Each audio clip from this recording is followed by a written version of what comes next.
স্টেগেনের অধিনায়কত্ব কেড়ে নিল বার্সা। নতুন অধিনায়ক তাহলে কে?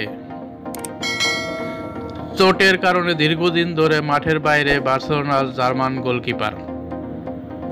বার্সেলোনা চেয়েছিল লা লিগার চোট বদলি নিয়মের অধীনে নতুন গোলকিপার হুয়ান গার্সিয়াকে নিবন্ধন করাতে, কিন্তু স্টেগেন সাফ জানিয়ে দেন নিজের চিকিৎসা সংক্রান্ত কোনো তথ্য তিনি লা লিগার কাছে দেবেন না।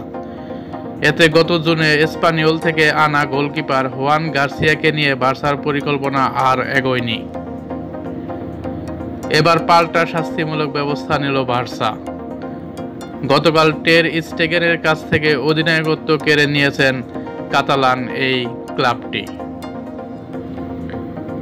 যারা আমার চ্যানেলে নতুন আছেন তারা অবশ্যই চ্যানেলটিকে সাবস্ক্রাইব করে রাখবেন, সামনের যে নতুন ভিডিওগুলো আসবে সেগুলো দেখার জন্য। তো এই জন্য সবার কাছে অনুরোধ, আমার চ্যানেলটিকে সাবস্ক্রাইব করে রাখবেন।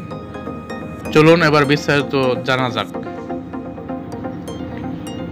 বার্সার বিবৃতিতে বলা হয়, মার্ক আন্দ্রে টের স্টেগেনের বিরুদ্ধে শাস্তিমূলক কার্যক্রম শুরুর পর এবং বিষয়টি পুরোপুরি সমাধান না হওয়া পর্যন্ত পরিচালক পর্ষদ ও কোচিং স্টাফের সঙ্গে পারস্পরিক সমঝোতার ভিত্তিতে ক্লাব সাময়িকভাবে তাকে মূল দলের অধিনায়কত্ব থেকে সরিয়ে দেওয়ার সিদ্ধান্ত নিয়েছে।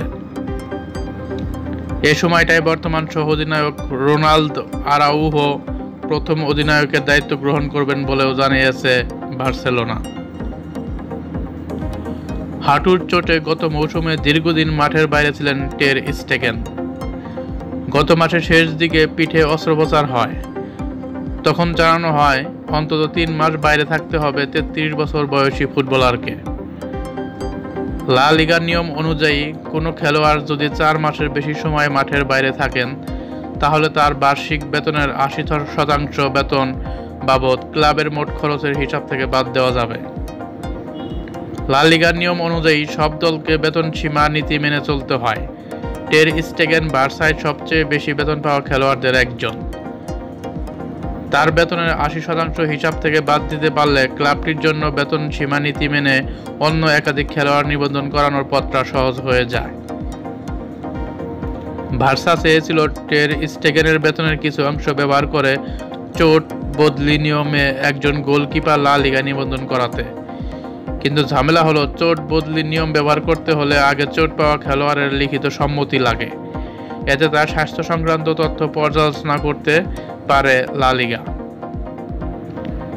কিন্তু টের স্টেগেন এই তথ্য দিতে রাজি না হওয়ায় চোট বদলি নিয়ম কাজে লাগাতে পারবে না বার্সা। আর এখন বার্সেলোনার যা আর্থিক অবস্থা, টের স্টেগেনের বেতনের বড় অংশ হিসাব থেকে বাদ দিতে না পারলে লিগে তারা নতুন কোনো খেলোয়াড়কে নিবন্ধন করাতে পারবে না। টের স্টেগেন সামাজিক যোগাযোগ মাধ্যমে জানিয়েছেন তিনি মাত্র 3 মাস মাঠের বাইরে থাকবেন। লা লিগার নিয়ম অনুযায়ী অন্তত 4 মাস মাঠের বাইরে থাকলে সেটাকে দীর্ঘমেয়াদী চোট হিসাবে বিবেচনা করা হবে। টের স্টেগেনের সঙ্গে বার্সার এই ঝামেলা ক্লাবটির আর্থিকভাবে ভোগান্তিরও একটি উদাহরণ। কয়েক বছর ধরে আর্থিক সমস্যায় ভুগে নতুন খেলোয়াড় সই করানো নিয়ে লড়াই করতে হচ্ছে বার্সাকে। লা লিগার নতুন মৌসুমে বার্সেলোনা প্রথম ম্যাচটা খেলবে 16 আগস্ট মায়োরকার বিপক্ষে। কিন্তু এর আগে নতুন আনা গোলরক্ষক গার্সিয়াকে নিবন্ধন করাতে না পারলে ভালো ঝামেলায় পড়বেন বার্সেলোনা কোচ হ্যান্সি ফ্লিক।